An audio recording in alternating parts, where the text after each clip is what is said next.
নমস্কার বন্ধুরা, কাত্যায়নী শিল্প শিক্ষা চ্যানেলে সবাইকে স্বাগত।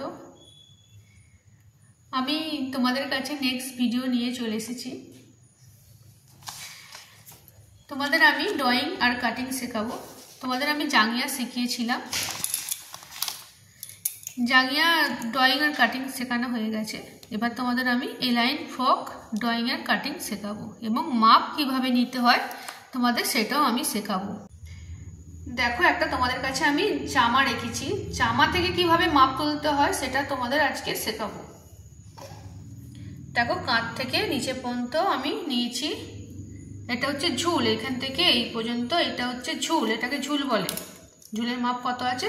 20 আছে। দেখো এখানে লেখা আছে মাপটা, মাপটা এখানে লিখছি, ঝুল 20 ইঞ্চি। তারপরে দেখো আমাদের ছাতি মাপ নিতে হয়, এইভাবে মেজারমেন্ট করতে হয়। ছাতি কত আসছে? দেখো 15 আসছে, 15 ডবল হবে। এটা হচ্ছে এক ভাঁজে নিচি, এটা 15 ডবল কত হবে? 30 হবে, 30 ইঞ্চি। আচ্ছা, এবার পুট, এই শোল্ডার থেকে ওই শোল্ডার পর্যন্ত মাপটা নিতে হবে, এটাকে বলে পুট। পুট কত আছে? 11 ইঞ্চি। তারপর দেখো কলার মাপ কিভাবে নিতে হয়। এই যে শোল্ডারটা আছে বা এই যে পুটটা আছে, এইখান থেকে এই পর্যন্ত যে মাপটা হচ্ছে এটা হচ্ছে গলা বলে। এটা গলা কত আছে? 4.5 আছে, গলা 4.5 ইঞ্চি। দেখো পিঠের মেজারমেন্ট নিচ্ছি আমি। পিঠ কত আছে? পিঠ 2.5 আছে, 2.5 ইঞ্চি। তাহলে মোটামুটি তোমরা এটা জামাটার মাপটা বুঝতে পেরেছো। এটা হচ্ছে ঝুল, এই লেন্থ থেকে এটা হচ্ছে ঝুল বলে এটাকে। এই লেন্থটা হচ্ছে ছাতি বলে, এটাকে ছাতি বলে। এটা হচ্ছে পুট, এটাকে পুট বলে। এইভাবে জামার মাপ তুলতে হয়। দেখো আমি যে জামার মাপটা তুলেছিলাম, জামা থেকে মাপটা তুলে রেখেছি, এটা হচ্ছে তার মাপটা। আমি এই অনুযায়ী কাটিং এবং ড্রয়িং করে শেখাবো তোমাদের। আমি প্রথমে কত আছে? ঝুল আছে, ঝুলটা কত আছে? 20 আছে। তাহলে আমাদের ঝুলের সঙ্গে 2 প্লাস হয়, তাহলে কত হবে? ঝুল আছে 20, তার সঙ্গে 2 প্লাস হলে কত হবে? 22। তাহলে এটা হলো 22 ইঞ্চি। তাহলে আমি এটা লিখছি, ঝুল প্লাস 2, তাহলে এটা 22 ইঞ্চি হয়ে গেল। আচ্ছা, পুট থেকে যে ছাতির নিচের নাববে লাইনটা, ওটা হচ্ছে 1/6 ছাতি। সবসময় ছাতিকে 6 দিয়ে ভাগ করতে হয়। ছাতি কত আছে? 30 আছে, 6 দিয়ে ভাগ করলে কত হবে? 5 ইঞ্চি হবে। তাহলে এটা কত হলো? 1/6 ছাতি। আচ্ছা, ছাতির মাপটা লম্বা একটা, আমি একটা স্কেল নিয়ে দাগ কাটবো, লম্বা একটা দাগ কেটে দিলাম। আচ্ছা, ছাতিকে সবসময় আমরা 4 দিয়ে ভাগ করি, তাহলে ছাতি কত হবে? তাহলে 4 দিয়ে ভাগ করলে 30 আছে, তাহলে 7 ইঞ্চি 2 হবে। এটা হচ্ছে আমাদের ফিটিংস পয়েন্ট। তার সঙ্গে প্লাস আমি 2 ইঞ্চি করলাম। এটা তোমরা 2 ইঞ্চিও করতে পারো, 1 ইঞ্চি করতে পারো, 1.5 ইঞ্চি করতে পারো। এটা হচ্ছে ফিটিংস পয়েন্ট, এটা হচ্ছে এক্সট্রা ছিট থাকবে। তাহলে এটা কত হলো? 1/4 ছাতি প্লাস 2 ইঞ্চি। এবার দেখো আমি পুটে চলে যাচ্ছি। পুট কত আছে আমরা মেপেছিলাম, পুটের মেজারমেন্টটা তোমাদের আমি দেখাই। পুট হচ্ছে 11 ইঞ্চি। তাহলে পুটের সবসময় হাফ হবে, পুটের হাফ হলে কত হবে? 5.5। তাহলে এটা কত হলো? পুটের হাফটা 5.5 ইঞ্চি। এই অনুযায়ী লম্বা একটা ছাতি পর্যন্ত দাগ কাটবো। আর এটা হলো পুটটা, এটা কাঁধটা, শোল্ডারটা। এটা কত নিলাম? 5.5। আচ্ছা, যেহেতু এটা ছোট একটা বাচ্চার একটা ফ্রকের মাপ আছে, সেজন্য এটা 2 ইঞ্চি হবে। এটা কত নিলাম? 2 ইঞ্চি। আচ্ছা, আমি জামা থেকে যে মাপটা তুলেছিলাম তোমাদের দেখাই। এখানে গলা কত আছে? 4.5 আছে, আর পিঠ কত আছে? 2.5 আছে। আমি প্রথম গলাটা নেবো, তারপর পিঠটা নেবো। গলাটা কত? 4.5। আমি এইভাবে ফিতেটা বেঁকিয়ে নেব গলার দিকে। দেখো 4.5 ইঞ্চি, এটা কত হলো? 4.5। তারপরে আরেকটা আছে পিঠ আছে, পিঠ কত আছে? 2.5 আছে। তাহলে এটা কত নেবো? 2.5 ইঞ্চি।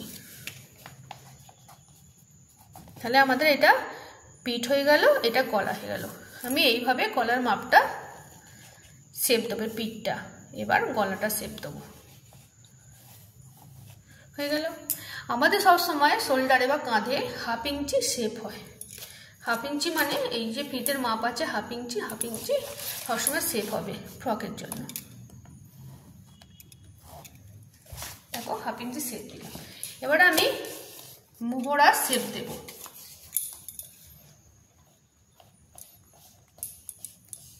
প্রথম আমি ফিটিংস পয়েন্টে যাব, তারপর 1/2 ইঞ্চি নিচে কেটে দেব। 1/2 ইঞ্চি কেটে দিতে হবে। এটা হচ্ছে মোহরার শেপ, এটা হচ্ছে পেছন পাটের শেপ, এটা হচ্ছে সামনে পাটের শেপ।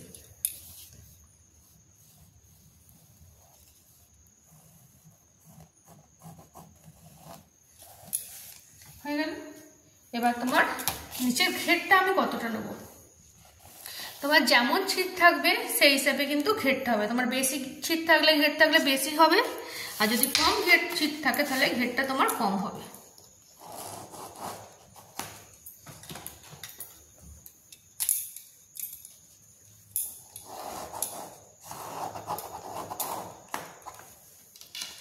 ঘেরটা কি করব, আমি যেখানে ছাতি নিয়েছিলাম ছাতি থেকে নিচে পর্যন্ত একটা সোজা দাগ কাটতে হবে।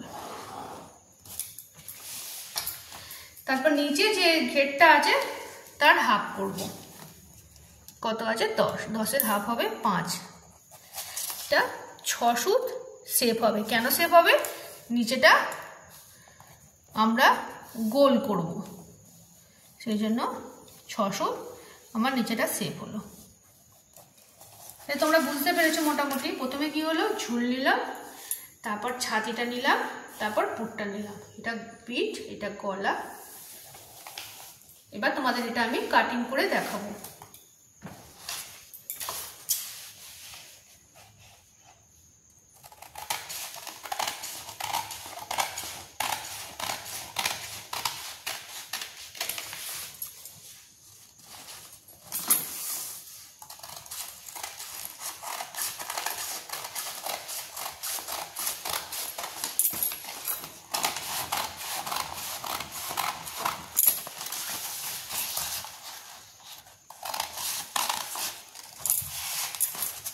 প্রথম আমি উপরে শেপটা দিয়ে যাব, ওটা হচ্ছে পেছনের অংশটা। উঠে দেখো শেপ দেবো, 4টে নিয়ে আমি শেপটা দেব। তারপর আমি গলাটা, পিঠটা শেপ দেব।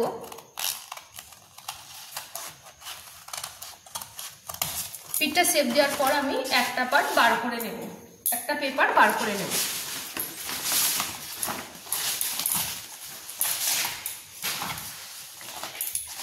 তারপরে দেখো আরেকটা পেপার আছে, এটাতে আমি বাকি শেপগুলো দেব। প্রথমে মোহরার শেপটা দেবো বা বগলের শেপটা দেব। সামনে পাটের, পেছন পাটের থেকে সামনে পাটে 1/2 ইঞ্চি সবসময় বগলের দিকে শেপ হয়।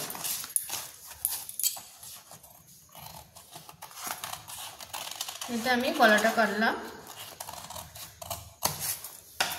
তাহলে জামা আমাদের প্রায় কাটিং হয়ে গেল। এটা হচ্ছে সামনের পাটটা, এটা হচ্ছে পেছনের পাটটা।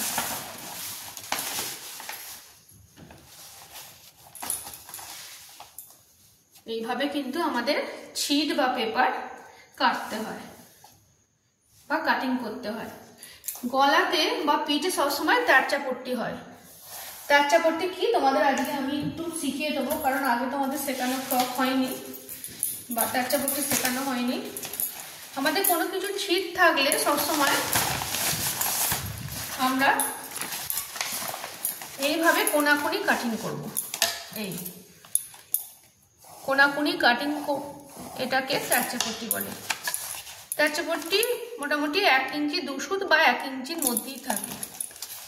এই কোনাকুনিটাকে, এটাকে তারচা পট্টি বলে। তারচা পট্টি না বসালে গলা ঘুরবে না বা ঘুরে ঠিকঠাক বসবে না গলাটা। এইভাবে আমি পট্টি কাটবো। পট্টি কেটে গলায় আর এই যে বগলটাতে আমার তারচা পট্টি বসাবো। তাহলে বন্ধুরা, আজকে আমার ড্রয়িং, কাটিং এবং মাপ নেওয়াটা ঠিকঠাকভাবে বুঝতে পেরেছো, বা যদি না বুঝতে পারো আমার ভিডিওটা বারবার স্কিপ করে দেখে নিও। এরপরও যদি না বুঝতে পারো আমাকে কমেন্ট করে জানাবে, আমি আবার তোমাদের বুঝিয়ে দেব। আমার চ্যানেলটিকে অবশ্যই তোমরা লাইক, কমেন্ট, শেয়ার, সাবস্ক্রাইব করে দিও, যাতে করে আমি পরের ভিডিও করতে উৎসাহ পাই। হ্যাঁ, তোমাদের কাছ থেকে আমি রেসপন্স ভালো পাচ্ছি, তাই আমি পরপর ভিডিও বানাতে উৎসাহ পাচ্ছি। ঠিক আছে, আজকে এ পর্যন্ত রইল, পরের ভিডিওতে তোমাদের সঙ্গে দেখা হচ্ছে।